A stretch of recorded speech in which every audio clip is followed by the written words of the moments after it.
Hello friends, आज मैं आप लोगों के साथ अपनी एसबीआई क्लर्क मेंस की स्ट्रेटेजी शेयर करने वाला हूं। तो पहले हम ये देखते हैं कि कौन सा सेक्शन कितने मार्क्स का आता है इसमें और मतलब क्या क्या वेटेज है टोटल। तो ठीक है, तो पहले देखते हैं इंग्लिश की। तो इंग्लिश में आते हैं आपके टोटल 40 क्वेश्चंस होते हैं, ठीक है। और ये 40 मार्क्स के होते हैं आपके, और इसके लिए आपको मिलता है 35 मिनट्स, ठीक है। उसके बाद हम आते हैं क्वांट्स में। क्वांट्स में आपके होते हैं टोटल 50 क्वेश्चंस, ठीक है। ये होते हैं आपके 50 मार्क्स के। 50 मार्क्स आपको मिलता है और इसके लिए आपको टाइम मिलता है 45 मिनट्स, ठीक है। उसके बाद आ जाते हैं रीजनिंग पे। रीजनिंग आपका होता है 50 क्वेश्चंस, ये भी हैं आपके टोटल, और ये होते हैं 60 मार्क्स के फ्रेंड्स। 60 नंबर दे के जाएगा रीजनिंग आपको, लेकिन इतना आसान नहीं होता इसको उठाना।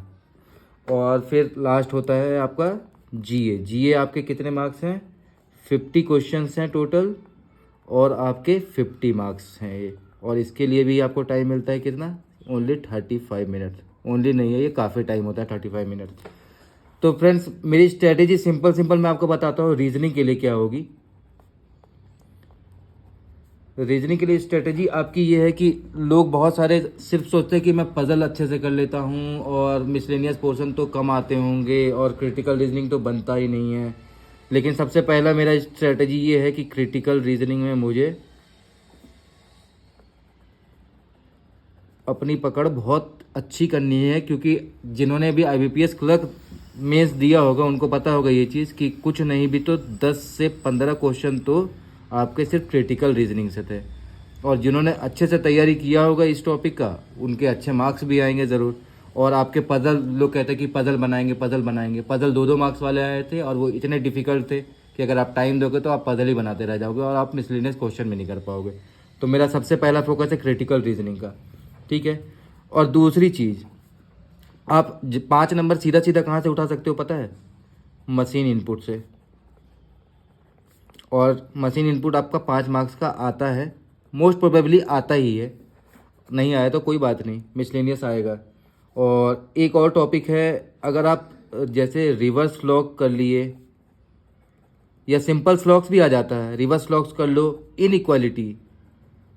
इनइक्वालिटी, ये 2 टॉपिक ऐसे हैं जो एक तो आ ही जाता है मेंस में, क्योंकि आईपी ये क्लर्क का पेपर है तो क्लर्क के पेपर में इससे ज़्यादा क्या ही पूछेंगे लोग।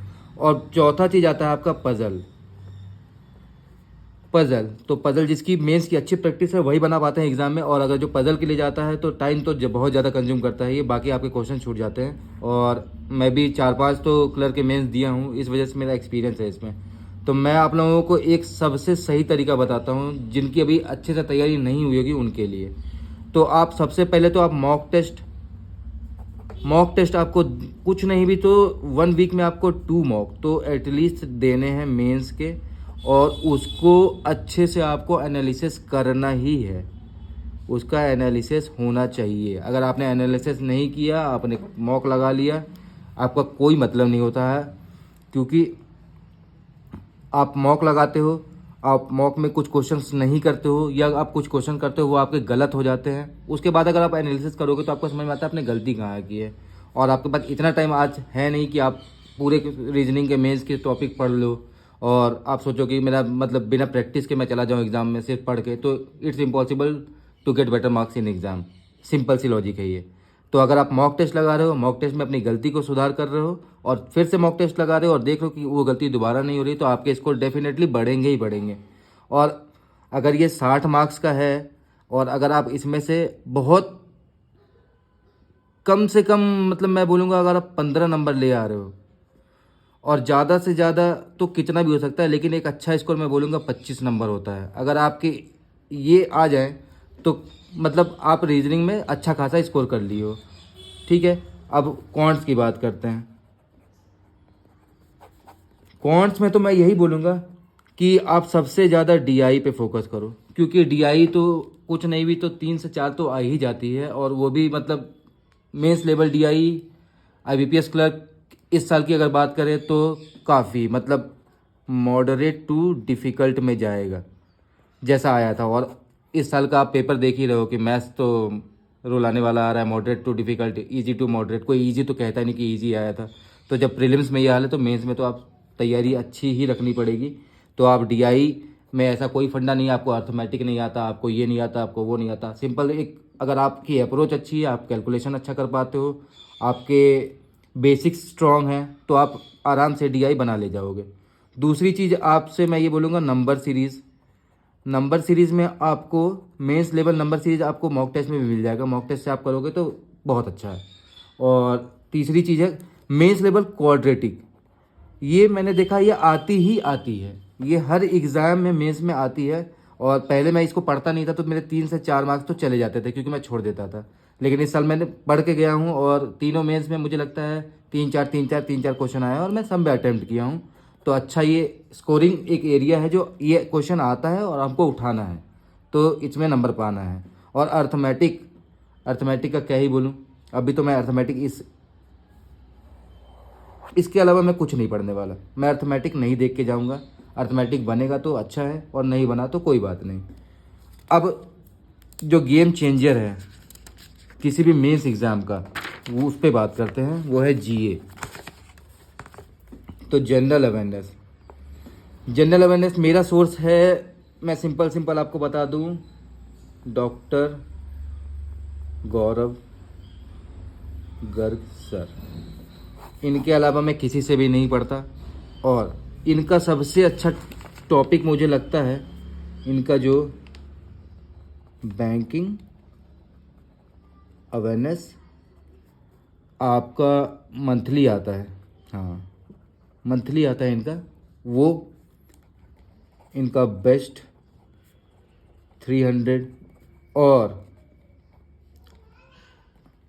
अगर आप इनका डेली पढ़ रहे हो तो आपको कहीं से करने की ज़रूरत नहीं है। आप सीधा सीधा ये 3 चीज़ को 6 महीने, मैं तो नहीं बोलूँगा 6 महीने, आप 4 महीने अगर आप अच्छे से कर ले रहे हो, सिर्फ 4 महीने, आप जनवरी कर लो, दिसंबर कर लो, आप नवंबर कर लो, अक्टूबर कर लो, ये तीन चीज़ में अगर जिसने डेली नहीं पढ़ा होगा तो उसका तो डेली तो बहुत मुश्किल है अभी करना।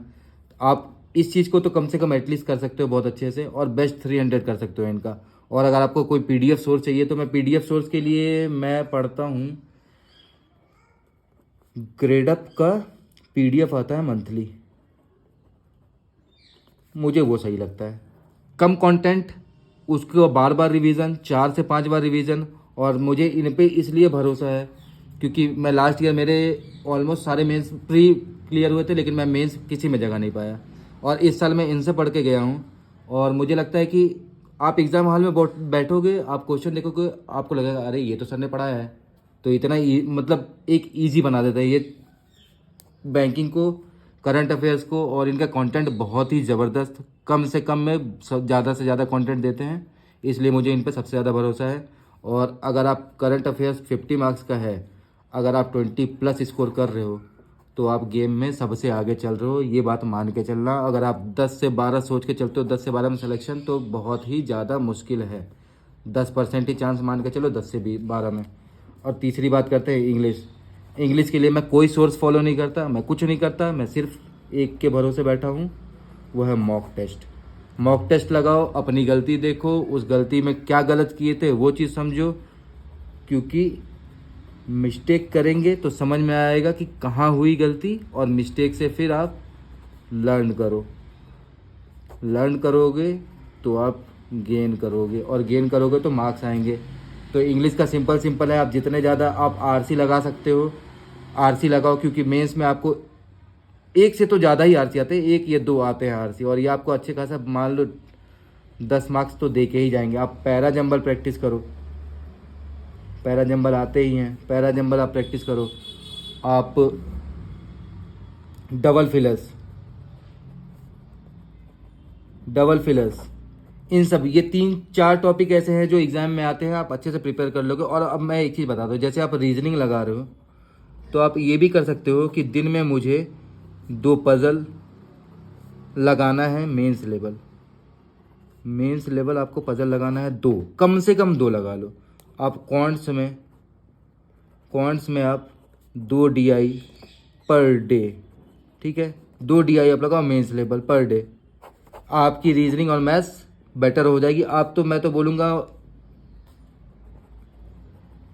मशीन इनपुट, कुछ इसके तरीके होते हैं, आप अगर इसका फंडामेंटल जानते हो तो आप कैच बहुत इजीली कर लोगे। अगर आप चाहते हो कि मैं इस पर कुछ वीडियो बनाऊं तो आप मुझे प्लीज़ बताना, क्योंकि मशीन इनपुट में चार पांच ऐसी चीज़ है जो अगर हम माइंड में रखते हैं और हम फिर क्वेश्चन पे जाते हैं तो देख के समझ में आता है, अच्छा ये पैटर्न ये पैटर्न ये पैटर्न या ये पैटर्न, आप देख करके आपको समझना होता है कि ये पैटर्न है या नहीं है।